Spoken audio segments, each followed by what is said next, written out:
ऐसी cooperative society जिसके साथ में जिसका न मैं प्राथमिक सदस्य हूँ, न मेरे परिवार का कोई सदस्य प्राथमिक सदस्य है, न मेरे परिवार का सदस्य कोई उसका डिपॉजिटर है, न मैं और मेरे परिवार का कोई सदस्य उसके बोरोवर है, न उसके डायरेक्टर हैं। किसी भी तरह से हमारा प्रत्यक्ष रूप से परिवार का जिसके साथ में जुड़ाव नहीं है, उसमें हुए घोटाले के साथ में मेरा नाम संबद्ध करके निरंतर वो बार बार मेरे चरित्र हनन का प्रयास करते हैं।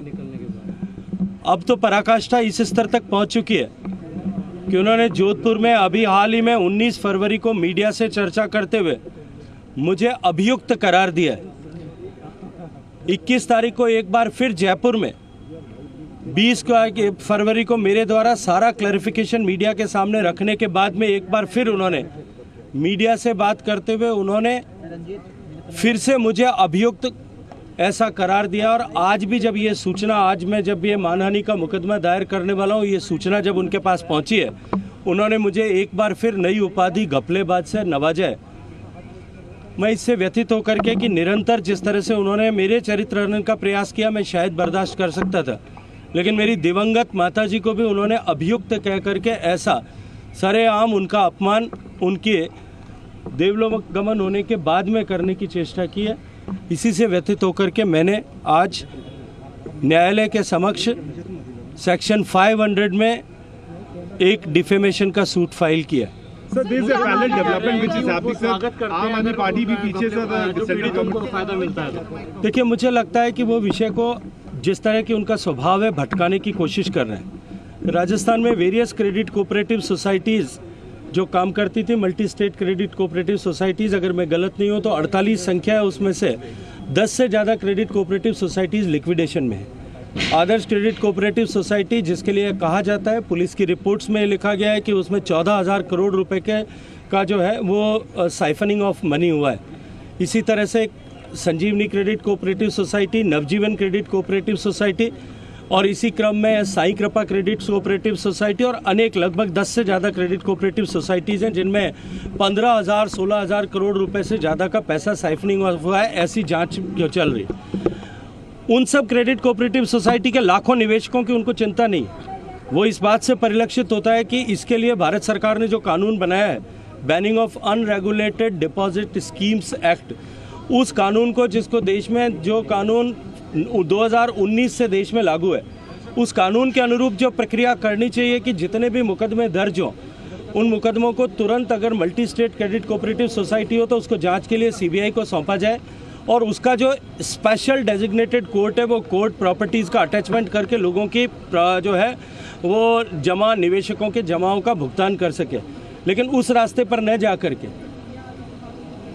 उसको मेरे साथ में बिना वजह कनेक्ट करके और कनेक्ट करते हुए अपने राजनीतिक लाभ के लिए इतने लाखों निवेशकों का नुकसान करने पर आमादा है।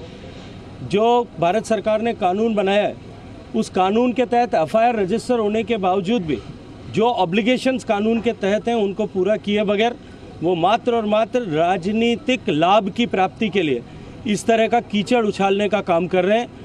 और इसी से व्यथित होकर के मैंने आज ये डिफेमेशन सूट फाइल किया। सर, ऐसा नहीं लगता है कि जैसे राजस्थान में चुनाव है, चुनाव के मद्देनजर इस तरह सर एक पैरेलल डेवलपमेंट होगा। आम आदमी पार्टी लगातार गवर्नमेंट पे एलिगेशन लगा रहे हैं, आपके फैमिली मेंबर्स पर उन्होंने आरोप लगाया, ये कहीं ना कहीं एक राजनीतिक मंशा उन पर जाहिर हो रही है। चलिए, हाँ जी, जिस तरह आपके परिवार के लोगों पर उन्होंने वो तो मैंने बता दिया ना उसके। चलिए, डेवलपमेंट हो रही है सर। आम आदमी पार्टी लगातार एलिगेशन लगा रही है। चलिए, मैं मेरे विषय में मनीष सिसोदिया भी यहाँ पे प्रोड्यूसर सर कुछ कहते हैं।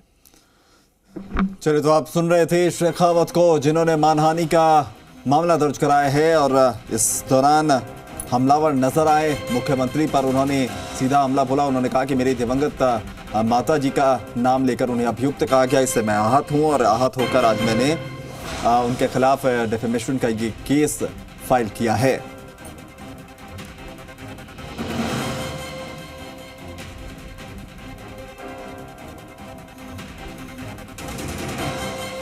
चलिए, तो इसी बीच मुख्यमंत्री अशोक गहलोत ने मानहानि केस को लेकर बयान दिया है। सीएम ने कहा कि अगर मेरे खिलाफ केस दर्ज होता है तो अच्छी बात है, पीड़ितों को इस केस में न्याय मिल सकेगा। सीएम ने गजेंद्र सिंह शेखावत के परिवार पर आरोप लगाया।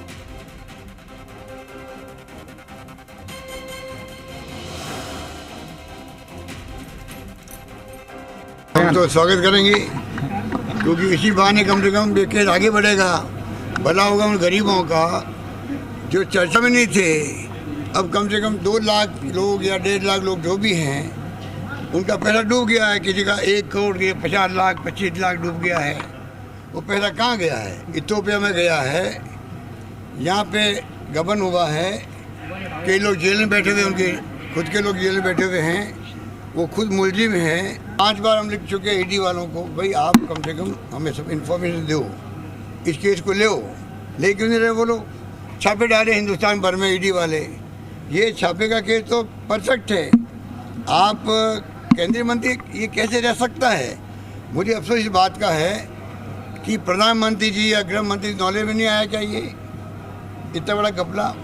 ऐसे घपलेबाज को आप कैसे रखते हो आप अपने केंद्रीय मंत्रिमंडल में? ये सवाल है बहुत बड़ा। तो इसी बहाने कम से कम केस आगे।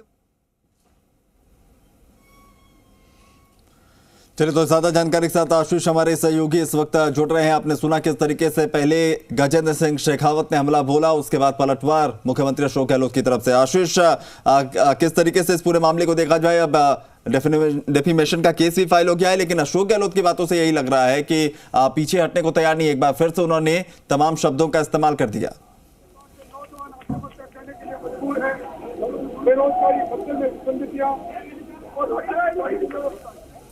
आशीष, आप सुन पा रहे हैं? जी देखिए, बिल्कुल निश्चित तौर पर जिस तरीके से मुख्यमंत्री अशोक गहलोत ने मानहानि केस को लेकर स्वागत किया है और ये कहा है कि ये केस यदि आगे बढ़ेगा तो भला होगा उन गरीबों का जो चर्चा में नहीं थे। उन्होंने ये कहा है कि 2 लाख से करीब 2 लाख ऐसे परिवार है, ऐसे पीड़ित है जिनके पैसे क्रेडिट कोऑपरेटिव सोसाइटीज में अटके हुए हैं। और उन्होंने बकायदा ये भी सवाल खड़े कर दिए हैं कि मैं चाहता हूं कि पीएम नरेंद्र मोदी और अमित शाह तक ये बात पहुंचे, ताकि इस तरीके से ये सारी जो एक्टिविटीज चल रही है उसको लेकर सवाल खड़े करते हैं। इसके साथ साथ उन्होंने ये भी कहा है कि राजस्थान में जिस तरीके से क्रेडिट कोऑपरेटिव सोसाइटीज को लेकर कार्रवाई नहीं की जा सकती है, क्योंकि एसओजी के अधीन नहीं आती है ये कार्रवाई। इसके multi state credit cooperative societies जो है वो केंद्र सरकार के अधीन आती है। राज्य सरकार ने 5 बार इस संदर्भ में जो ईडी को भी खत लिख चुका है, लेकिन अभी तक पूरे मामले को लेकर ईडी ने संज्ञान नहीं लिया है, जिसको लेकर मुख्यमंत्री अशोक गहलोत ने सवाल खड़े कर दिए हैं और लगातार बड़े। ठीक है, चलिए आशीष, शुक्रिया जानकारी के लिए। तो ये मामला जो है